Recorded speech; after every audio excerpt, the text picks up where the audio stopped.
No, this is not happening. Remember a couple months back when it was announced that the former Israel Chief of Space Security announced that there was a galactic federation of aliens that exist?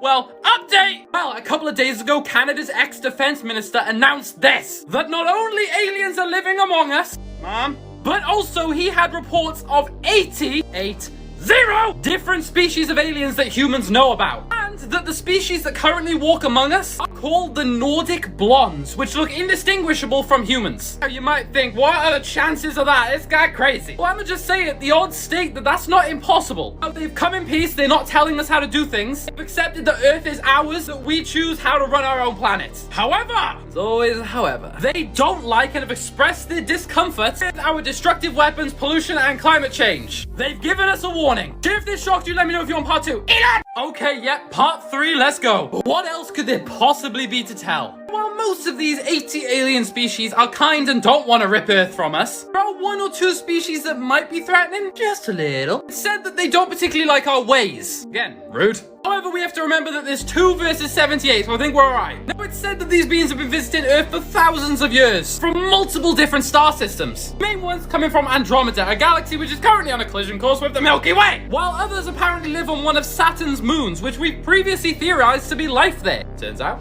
we were right! Now, it has been told that these aliens are in constant discussion with top authorities, helping make decisions, which doesn't make me feel comfortable. What's most shocking is how this story from the ex-Canadian defense minister matches that of the Israel's chief of space, when he apparently said about the Galactic Federation. 2 people who've never met! Oh, but this has nothing on what the CIA just declassified. If this shocked you, remember to share it. Elon! This can't be real life. The CIA have just declassified over 2,000 documents on UFOs, dating as far back as the 1970s, including a mysterious object which was analyzed by the agency's chief scientist in 1976. I'm a little stressed. Now, all of this information was meant to come out on the June 25th of this year. For some fucking reason, it's come out 6 months earlier. I didn't scan through all 2,000 pages, but here's some things that stood out to me. In 1991, in a small Russian town called Sasovo, there was a mysterious blast, which included a fiery sphere coming down from the sky, a shockwave, and some kind of roar. That was previously blamed on a meteor, however, not anymore. Apparently, this could be linked to UFOs. There's also paragraphs on something called hypervelocity test techniques. I don't fucking know either. But from what I could understand, it's a force that could be used to deflect UFOs. We bet to start Star Wars. There's hundreds of documents more. If you want to hear more, let me know. If this shocked you, share it. Elon! We lost a black hole. It just ran away. I'm sorry, how do we lose something like that? Basically, the supermassive black hole that should be at the center of a Bell 2261 has just disappeared. Every large galaxy in the universe has a supermassive black hole at its core. However, the one from this galaxy having disappeared, NASA cannot find it. They can't find it. A black hole, 100 billion times the mass of our sun. And it was what now? Lost! It's 2021. Hashtag New Year, no more shit. Apparently one galaxy didn't get the memo. And to make it even more terrifying, the one that should be there would be the largest on current record. No, it's gone for a fucking wonder. There's some terrifying size comparison. See that right there? No, that's not Earth. That's our solar system. What I'm saying is if it can disappear, it can reappear, right? And we can find it. Right? Not reappearing too close. This isn't our 2021. We're so Elon!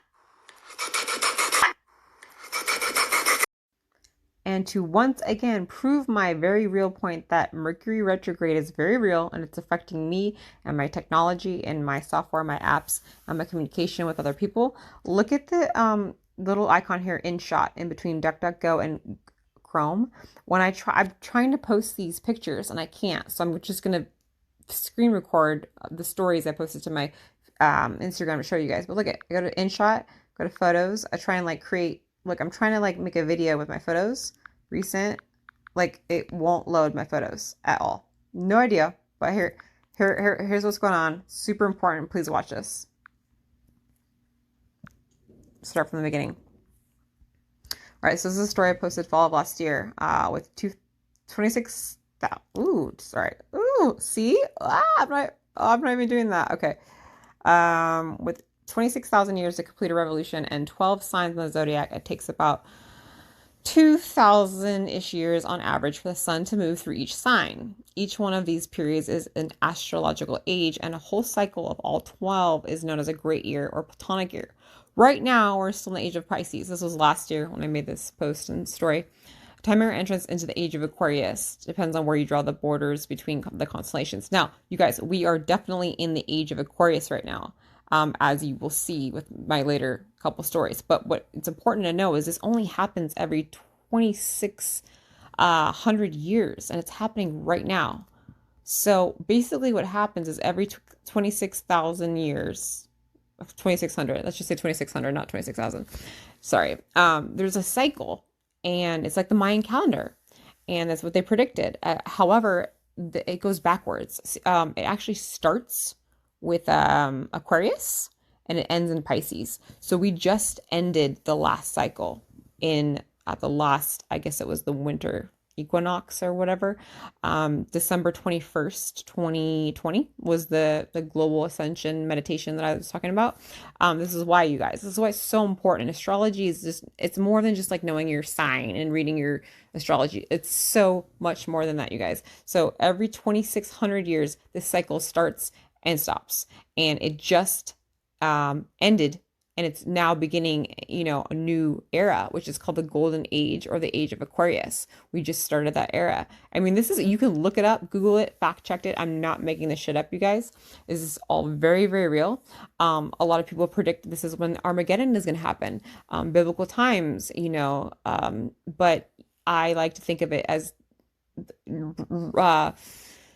it's hard to explain, but I don't think of it as necessarily Armageddon so much as so it's like we're just transcending and we're evolving to the next evolutionary phase of our lives. Okay, so Earth spins and we have day and night. We have seasons because Earth orbits the sun. If we can consult the ancients, we'd find they believed in an even grander cycle, one that influences the rise and fall of civilizations. Now, this is probably where you guys may have heard of the rise and fall of Atlantis. And these are real civilizations that actually existed here on at some point. However, every cycle sometimes that's why I don't know. I don't want to say it's Armageddon, you guys. I don't want to be like, oh my gosh. But this is definitely the beginning, the end of something, the beginning of something beautiful.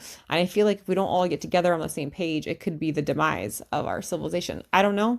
Not sure. We could all be in a simulation for all I know. I have no idea. But it says new discoveries are being found all over the world, offering evidence that complex societies existed and are older than once thought. It's true. Ancient cultures placed great value on the movement of the heavens. Rams, fish, bulls, once thought to be pagan symbols, are all now understood to represent the constellations. So you guys, that's what your signs are. They're constellations in the sky, literally. They're not just like a fucking thing you read in the newspaper. You know what I mean? So the short of it, ancient cultures believed in a grand cycle. Furthermore, they believed the movement of the heavens influenced the cycle and created high ages of enlightenment and low ages of darkness. So we go through cycles. Everything in life is a cycle. Right now, we're going through a huge enlightenment period. It's crazy. And NASA actually defines a great year as the period, like just like I said before, it's a period of one complete cycle of the equinoxes around the ecliptic, about roughly 26,000 years. Sorry, I've had a couple drinks. I'm just getting my number. I don't math, you guys. 26,000 years. So, dude, that's crazy. We are witnessing literally the end of one cycle and the beginning of a new cycle that only happens every 26,000 years. Every grand cycle or platonic year. This is insane. This is so fucking cool. Look it up. This is not like woo-woo shit. This is not being all woo-woo spiritual, you guys. This is real stuff. So anyway, let me keep going. Okay, a common position expressed by many astrologers sees the age of Aquarius as that time when humanity takes control of the earth and its own destiny and its rightful heritage, with the destiny of humanity being the revolution of truth and the expansion of consciousness, and that some people will experience mental enlightenment in advance of others and therefore will be recognized as the new leaders of the world. That's a hell of a lot of responsibility. Not sure I'm willing to take that on right now. No, but I'm definitely this is all happening, you guys. This is crazy, and you guys need to wake up to this. This is real and it's happening now. Another view suggests that the rise of scientific rationalism combined with the fall of religious influence. Woo! Can't wait for that. And the increasing focus on human rights since the 1780s, the exponential growth of technology, plus the advent of flight and space travel are all evidence of the dawning of the age of Aquarius. I'm telling you guys, it's happening now. crazy. This is all proof. This just kind of goes into artificial intelligence and really how it relates to the Age of Aquarius. Another main theme for Age of Aquarius is that of artificial intelligence. We have seen high tech advancements in our world for quite some time now, but I assure you AI, this is what I said in my post, will continue to accelerate every day and gain even more momentum in the coming years. Why the massive influx of artificial intelligence? It's because artificial intelligence symbolizes the awakening of man. AI integrated into society in mass in a symbolic representation of humanity's own higher consciousness, and this has everything to do with mental programming. Programming. I'm a neuro linguistic programmer practitioner. I said that backwards, but you know what I mean. So I'm trying to help you guys. I'm trying to awaken you guys. I'm trying to help you as much as I possibly can in your ascension process and your awakening process, and help you see and realize. Anyway, okay, continuing. You see, for thousands of years, humanity at large has believed in the idea of the outside. In other words, matter has the power. The circumstances have the power. The scenarios have the power. Everything else in the world has the power, just not the consciousness. This has all been the mass delusions for eons, but now insert AI. So you guys, what they're saying is like, it's ego. It's all about our old programming, our old limiting beliefs, our old fears, external circumstances. And now they're advising us from the fucking cosmos, you guys. And this is like insane. You look this shit up. It's so real. They're advising us to go deep within ourselves, to be introspective, to meditate, to journal, to think about, the consequences to our actions, to think about judgment upon ourselves and on other people. This all has so much influence over our lives. And most importantly, what I want to drive home is it affects our overall happiness and fulfillment. So you guys, get rid of the external, get rid of the circumstances, the power, accept responsibility, own responsibility, take control over your freaking lives. Artificial intelligence will be a consistent reminder that you, consciousness, are the programmer. That's what I'm saying. That's what I'm trying to tell you guys. Thus, instead of being programmed by the world through an unconscious mind, people will once again remember their own mind matter power over the illusion of the world. Many will allow themselves to finally recognize that they have the power to create whatever level of consciousness is suitable for them to partake in an experience. Contrary to spooky theories, artificial intelligence will not destroy the world, but they will help end the world's illusionary outside power in the Age of Aquarius. So I hope you guys got something out of that. I'm very heavily interested and invested into this. Like, you guys have no idea. This is like a huge passion of mine. I don't speak too loudly about on Facebook because it's kind of woo-woo and weird and off, but we've all got our things, and this is my thing, and I know a lot about it. So if you guys have any questions, feel free to reach out to me. I can try my best to answer your questions or put you in connection with somebody who can answer your questions further. It's all very important in the further development, evolution of our lives, of our spiritual growth, the well-being of society and humanity as a whole. So thank you for watching. I love you guys. Bye.